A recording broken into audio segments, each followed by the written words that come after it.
Hello MSc, welcome back to my channel. आज का हमारा लेक्चर रहेगा मेंथॉल। हम सबसे पहले देखेंगे उसकी कुछ प्रॉपर्टीज़, क्या उसका बेसिक इंट्रोडक्शन, फिर हम देखेंगे उसका स्ट्रक्चर कि इसका स्ट्रक्चर क्या होता है, ये है उसका स्ट्रक्चर। फिर हम पढ़ेंगे उसका स्ट्रक्चर एलुसिडेशन ऑफ मेंथॉल, हम देखेंगे उसका मॉलिक्यूलर फार्मूला और जितनी भी उसके सब कुछ इन्फॉर्मेशन आती है स्ट्रक्चर एलुसिडेशन में, वो सब हम आज कवर करेंगे कि सैचुरेटेड कंपाउंड, ये सब मोनोसाइक्लिक सिस्टम, ये सब उसके अंडर जो भी स्ट्रक्चर एलुसिडेशन में आता है। फिर उसके बाद में हम देख लेंगे सिंथेसिस ऑफ मेंथॉल और सबसे लास्ट में हम देख लेंगे एप्लीकेशंस ऑफ मेंथॉल। तो आज हम मेंथॉल के बारे में सब कुछ कवर करेंगे। तो अगर आप नए हैं तो चैनल को सब्सक्राइब कर लें और बेल आइकन को प्रेस कर लें, जिससे कि आपको सारी पढ़ाई की लेटेस्ट वीडियोस मिलती रहे।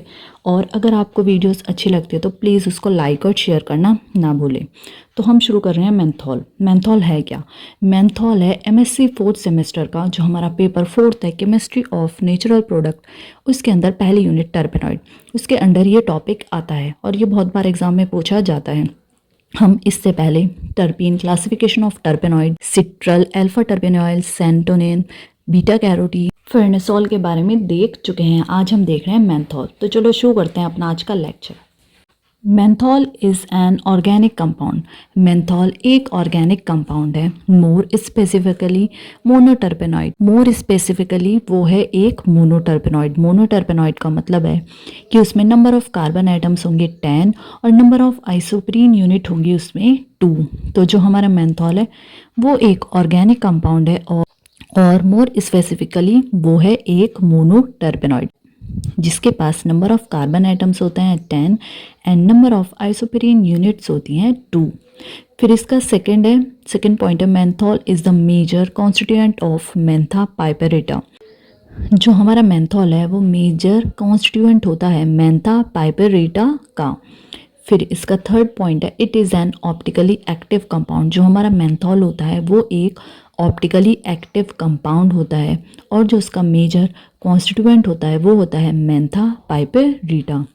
फिर इसका फोर्थ पॉइंट है, menthol also called peppermint camphor और मिंट कैम्फोर। जो हमारा मेंथॉल है उसको हम पेपरमिंट कैम्फोर और मिंट कैम्फोर भी कहते हैं। वो एक is a major constituent of peppermint oil. जो हमारा मेंथॉल होता है जिसको हम पेपरमिंट कैम्फोर और मिंट कैम्फोर कहते हैं, वो एक मेजर कॉन्स्टिट्यूएंट होता है पेपरमिंट ऑयल का। तो ये हमने देख लिया है मेंथॉल का थोड़ा सा बेसिक इंट्रोडक्शन, जिसमें हमने देखा है कि मेंथॉल एक ऑर्गेनिक कंपाउंड है और बेसिकली वो और स्पेसिफिकली वो एक मोनोटर्पेनाइड है। मोनोटर्पेनाइड मतलब नंबर ऑफ कार्बन आइटम्स 10 और नंबर ऑफ आइसोप्रीन यूनिट्स 2। और ये जो हमारा मेंथॉल है ये मेजर कॉन्स्टिट्यूएंट है मेंथा पाइपेरेटा का। और जो हमारा मेंथॉल होगा वो एक ऑप्टिकली एक्टिव कंपाउंड होता है। मेंथॉल का दूसरा नाम पेपरमिंट कैम्फोर या मिंट कैम्फोर भी होता है। और जो हमारा मेंथॉल होता है ये मेजर कॉन्स्टिट्यूएंट होता है पेपरमिंट ऑयल का। अब हम देखेंगे स्ट्रक्चर ऑफ मेंथॉल।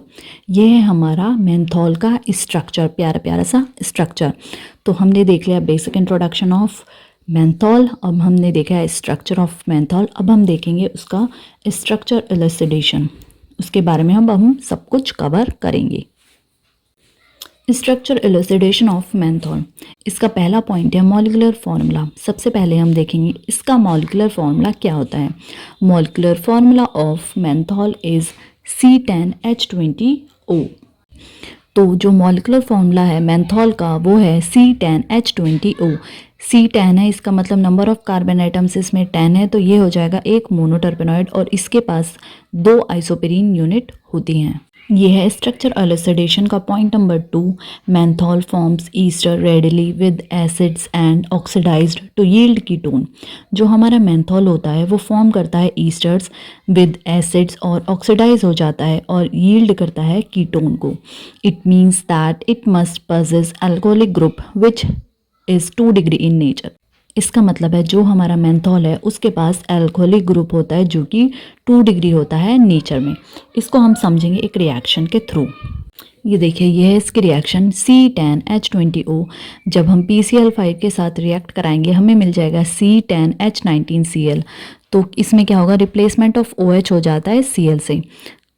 फिर इसकी सेकंड रिएक्शन है C10H20O जो है हमारा मेंथॉल। जब हम इसका ऑक्सीडेशन कराते हैं तो ये हमें मिल जाता है कीटोन जो है मेंथोन, C10H18O जो है हमारा मेंथोन। तो सेकंड पॉइंट में ये है कि मेंथॉल फॉर्म करता है ईस्टर्स को एसिड्स के साथ और ऑक्सीडाइज होता है कीटोन को यील्ड करने के लिए। इसका मतलब है इसके पास अल्कोहलिक ग्रुप होगा जिसके पास 2 डिग्री नेचर होगा, सेकेंड डिग्री नेचर होगा, 2 डिग्री नेचर होगा। इसको हमने समझा इस रिएक्शन के थ्रू।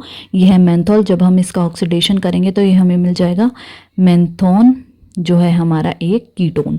अब हम देखते हैं इसका थर्ड पॉइंट। ये है हमारा third point, saturated compound.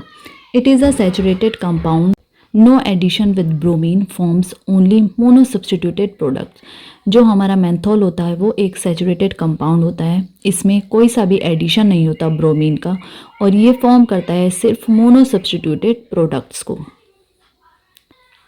Therefore, menthol is a saturated compound and does not contain any double bond. इसलिए जो हमारा मेंथॉल होता है वो एक सैचुरेटेड कंपाउंड होता है और उसके पास कोई भी डबल बॉन्ड नहीं होती, क्योंकि उसमें ब्रोमीन का कुछ भी एडिशन नहीं होता और वो फॉर्म करता है सिर्फ मोनो सब्स्टिट्यूटेड प्रोडक्ट्स को।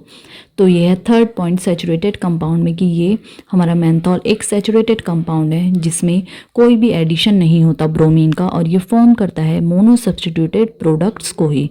इसलिए जो मेंथॉल होगा वो एक सैचुरेटेड कंपाउंड होगा और इसके पास एक भी डबल बॉन्ड नहीं होता।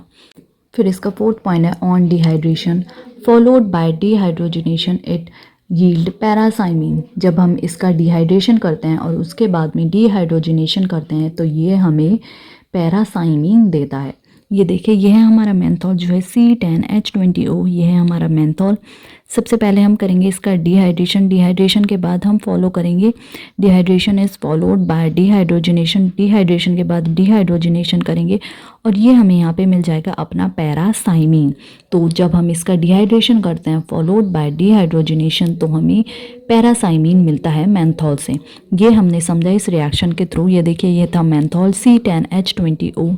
जब हम इसका डिहाइड्रेशन और डिहाइड्रोजनेशन करेंगे तो ये हमें मिल जाएगा पैरासाइमिन।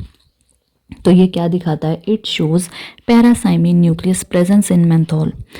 इसका मतलब ये होता है कि जो पैरासाइमिन न्यूक्लियस होता है वो मेंथॉल में प्रेजेंट होता है। इसका अब फिफ्थ पॉइंट है monocyclic system. Molecular formula of saturated parent hydrocarbon of menthol is C10H20O, which is corresponding to CnH2n, and therefore menthol is monocyclic compound.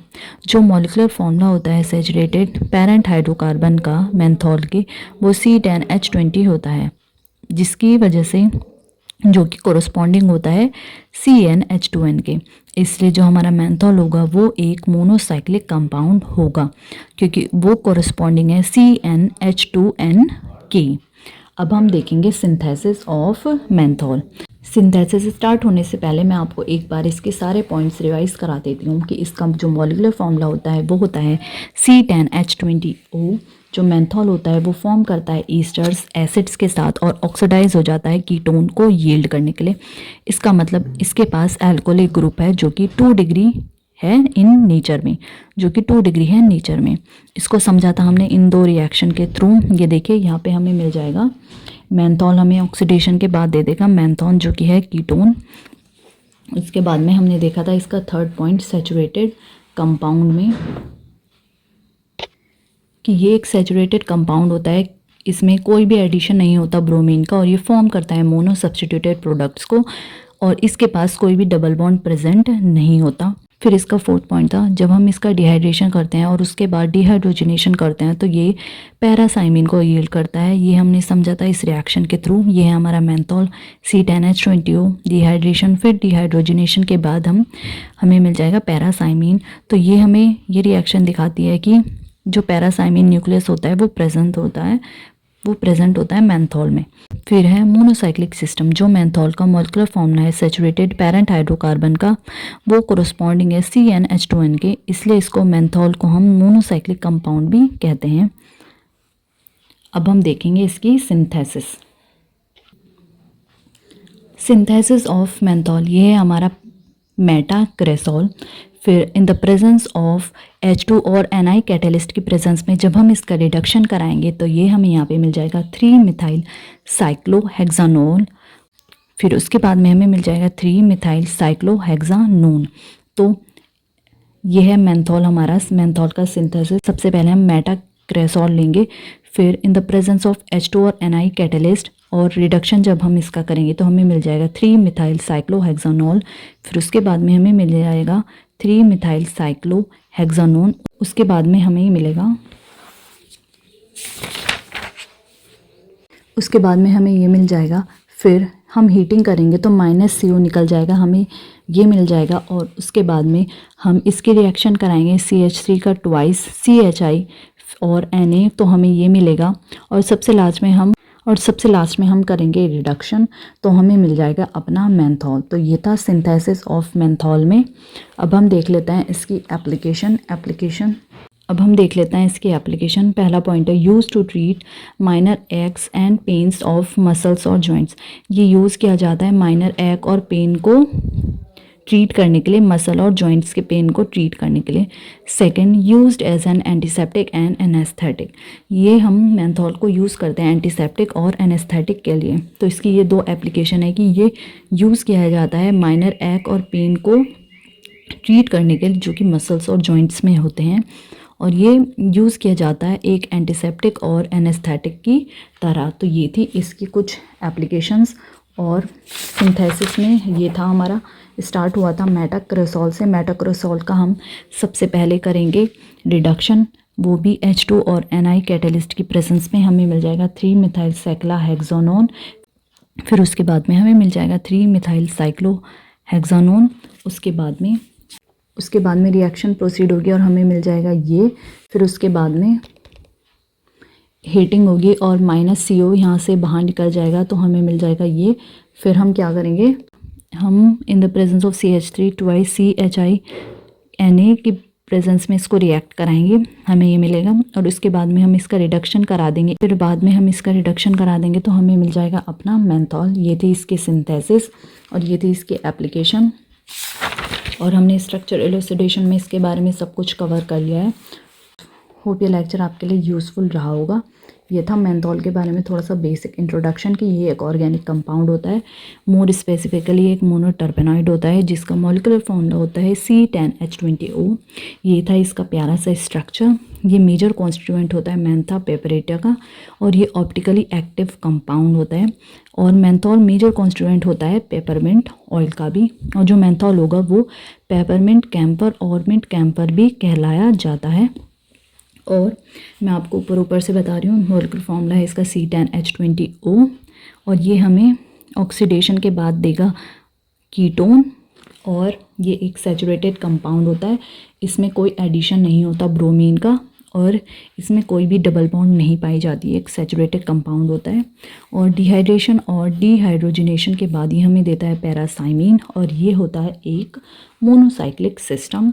और सिंथेसिस में हम इसकी सिंथेसिस स्टार्ट करते हैं मेटाक्रेसॉल से, और हमें मिल जाता है मेंथॉल। एप्लीकेशन में इसके ये था कि यूज़ किया जाता है माइनर एक और पेन को ट्रीट करने के लिए जो कि मसल्स और जॉइंट्स में होते हैं। ये एक एंटीसेप्टिक और एनेस्थेटिक का भी काम करता है। तो ये था हमारा आज के लेक्चर में। होप ये लेक्चर आपके लिए बहुत यूज़फुल रहा होगा। अगर आप नए हैं तो चैनल को ज़रूर सब्सक्राइब करिएगा और बेल आइकन को प्रेस कर लें, जिससे कि आपको सारी पढ़ाई की लेटेस्ट वीडियोस मिलती रहें। और अगर आपको वीडियोस अच्छी लगती है तो प्लीज़ उसको लाइक और शेयर करना ना भूलें। अब नेक्स्ट लेक्चर में हम देखेंगे जिंजीबेरेन के बारे में। उसके बाद में ये यूनिट हो जाएगी हमारी कंप्लीट, फिर हम शुरू कर देंगे एल्कलॉइड्स। तो मिलते हैं हम नेक्स्ट लेक्चर में। Thank you for watching.